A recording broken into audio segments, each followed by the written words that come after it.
Dear students, a very warm welcome to all of you in my today's lecture of company law. In my today's lecture, I will discuss you with the topic concept of borrowing and provisions regarding borrowing. तो आज के lecture में discuss करेंगे borrowing का क्या concept है और इसके रिगार्डिंग क्या क्या प्रोविजंस हमें ध्यान में रखने होते हैं।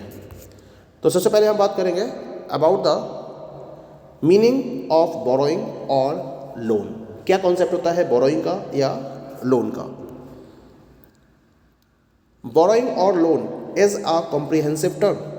It includes borrowing by issuing debentures or bonds or other securities or raising loans in any other way, whether with or without security.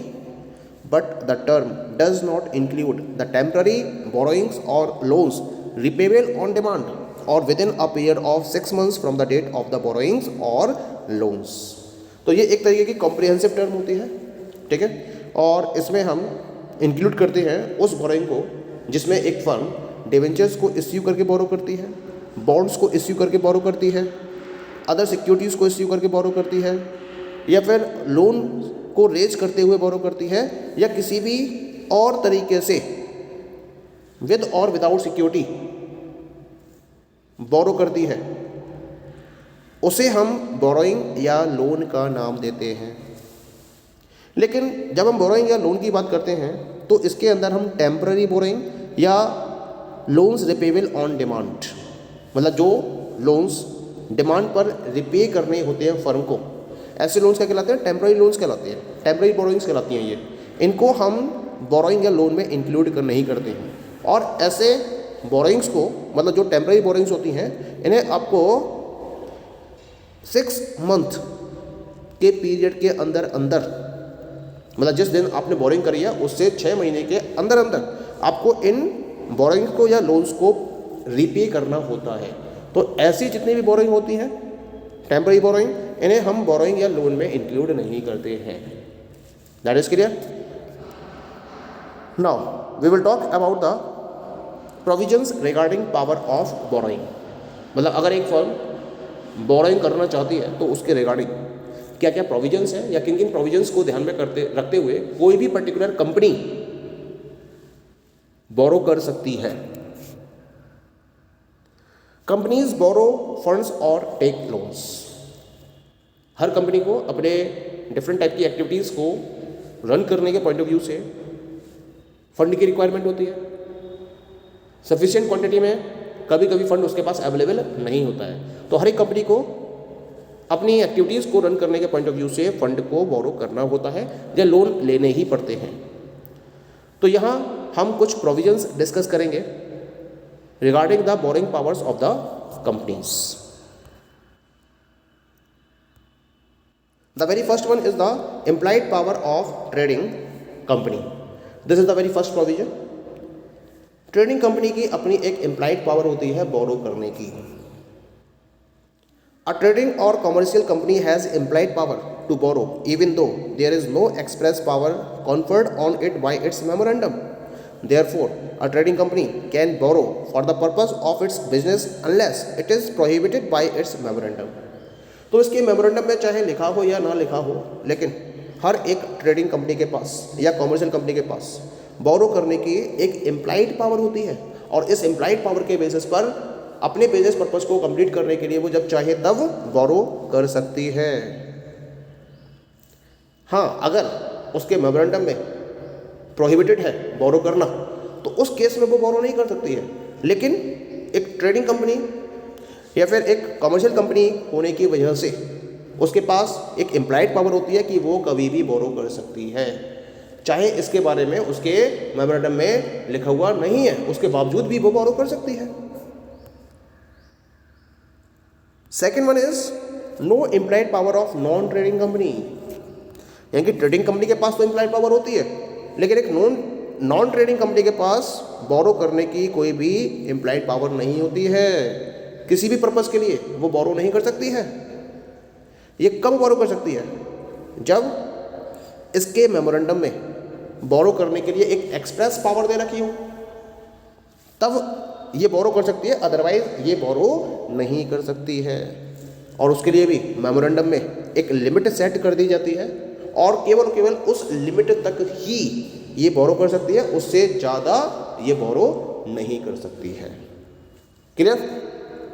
Now we talk about the इसके आगे है here non trading company means company not for profit. मतलब ये वो companies होती हैं, non trading companies, जो non profit organisations होती हैं या जिनको प्रॉफिट के लिए एस्टेब्लिश नहीं किया जाता है। इसी वजह से तो हम इनको नॉन ट्रेडिंग कंपनी का नाम दे रहे हैं। अब ये कौन कौन सी कंपनीज होती हैं? जैसे कि अ बिल्डिंग सोसाइटी हो गई, अ लिटरेसी और साइंटिफिक इंस्टीट्यूशन या फिर एक एजुकेशनल इंस्टीट्यूशन है, ये नॉन प्रॉफिट ऑर्गेनाइजेशंस होती है।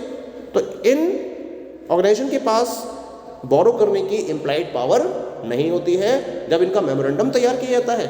और अगर मेमोरेंडम में एक एक्सप्रेस पावर दे रखी होती है बोरो करने की, तब जाकर ये कंपनीज बोरो कर सकती हैं। Now we come to the next one and this is statutory limit on borrowing. Board of directors of any company cannot borrow money exceeding the aggregate of the paid up capital of the company and its free reserves apart from the temporary loans obtained from bankers subject to the consent of the company by a special resolution। यानी कि यहाँ पर एक statutory limit होती है borrowing पर कि maximum कितना अमाउंट बोरो कर सकती है कोई भी कंपनी। तो एक कंपनी के बोर्ड ऑफ डायरेक्टर्स के पास अथॉरिटी होती है जो शेयर होल्डर्स के द्वारा उनको पावर दी जाती है, और इस पावर के बिहाफ पर जो बोर्ड ऑफ डायरेक्टर्स हैं वो कंपनी के लिए बोरो कर सकते हैं अमाउंट को। लेकिन कितनी अमाउंट बोरो कर सकते हैं वो? जो कंपनी की पेड अप कैपिटल और उसके फ्री रिजर्व्स का टोटल है, उससे ज़्यादा अमाउंट उनके द्वारा बोरो नहीं की जा सकती। ये कंडीशन है इसकी। तो कंपनी एक्ट ने डिसाइड कर रखा है कि कंपनी की जो पेड अप कैपिटल है और जो उसकी फ्री रिजर्व्स है, इनका जो सम टोटल निकल कर आएगा, इससे ज़्यादा कंपनी बोरो नहीं कर सकती। और इसमें हम टेम्पररी लोन्स को इंक्लूड नहीं करते हैं। और ये भी तब होगा जब एक स्पेशल रिजोल्यूशन के द्वारा कंपनी की कंसेंट मिल जाती है, तब इस केस में इस लेवल तक कोई भी कंपनी बोरो कर सकती है। तो this is the statutory limits that is set by the statutes of company act. That is clear? आगे बात करते हैं हम। The next one is the limits set by memorandum. अब मेमोरेंडम्स के भी जो कंपनी का मेमोरेंडम ऑफ एसोसिएशन है वो भी बोरो करने पर अपनी एक लिमिट को सेट करता है। The memorandum or the articles may set a limit on borrowing by a company but this limit cannot exceed the statutory limit or higher limit fixed by the general meeting. तो जो company का memorandum है या जो article है वो भी company की बोरोइंग पर एक लिमिट को सेट करने के फेवर में रहता है। लेकिन जो लिमिट इसके द्वारा सेट की जाती है वो कंपनी के जो स्टैट्यूटरी लिमिट है या फिर जनरल मीटिंग में जो हायर लिमिट फिक्स की गई है उससे ज़्यादा नहीं हो सकती। उससे कम तो हो सकती है लेकिन उससे ज़्यादा नहीं हो सकती। अब हम बात करते हैं अगले प्रोविजन की and this is borrowing beyond limits. If a company borrows in excess of the statutory limit, the debt shall not be valid and effectual। यानी अगर कोई कंपनी अपनी जो स्टैट्यूटरी लिमिट है उसको क्रॉस कर जाती है, उससे ज़्यादा बोरो कर लेती है, तब क्या होगा? तो जो उससे ज़्यादा डेट लिया गया है वो ना तो वैलिड होगा और ना ही इफेक्चुअल होगा। यानी कि जिसने उसको लोन दिया है वो इसके लिए क्लेम नहीं कर सकता, यानी कि देने वाला बेकार हो गया, वो क्लेम ही नहीं कर सकता। क्योंकि अगर स्टैट्यूटरी लिमिट से ज़्यादा लोन कंपनी ले लेती है तो ये ना तो वैलिड होगा ना ही इफेक्चुअल होगा। लेकिन एक कंडीशन और है इसके अंदर, जो लेंडर है अगर वो ये प्रूफ कर देता है कि उसने जो लोन दिया था कंपनी को वो गुड फेथ में दिया था और उसके पास इस तरह की कोई भी जानकारी नहीं थी कि जो कंपनी लोन ले रही है वो अपनी स्टैट्यूटरी लिमिट से एक्सीडेड लिमिट पर लोन ले रही है, अगर वो ये प्रूफ कर देता है कोर्ट के अंदर, तब और केवल तब ही वो अपने एडवांस दिए हुए अमाउंट को क्लेम कर सकता है, नहीं तो उसका पैसा गया, नहीं मिलेगा उसको पैसा। That is clear. आगे बात करते हैं। The next one is the temporary loans not included. ये हम शुरू से कहते आ रहे हैं, इसका प्रोविजन भी है। While calculating the amount of borrowing under the statutory limit, the temporary loans shall not be considered। यानी कि जब आप स्टैच्यूटरी लिमिट को काउंट कर रहे हैं तो उस लिमिट को काउंट करते समय टेम्पररी लोन्स को काउंट नहीं किया जाता है। टेम्पररी लोन्स क्या होते हैं? Temporary loans means loans repayable on demand or within 6 months from the date of the loan. यानी कि जिस दिन ये लोन लिए जाते हैं उस दिन से 6 महीने के अंदर अंदर, या फिर जब इनकी डिमांड की जाती है आपको इन्हें रीपे करना होता है। इसमें हम डिफरेंट टाइप के लोन्स को इंक्लूड करते हैं, जैसे कि short term cash credit arrangements, discounting of bills and the issue of other short term loans of a seasonal character.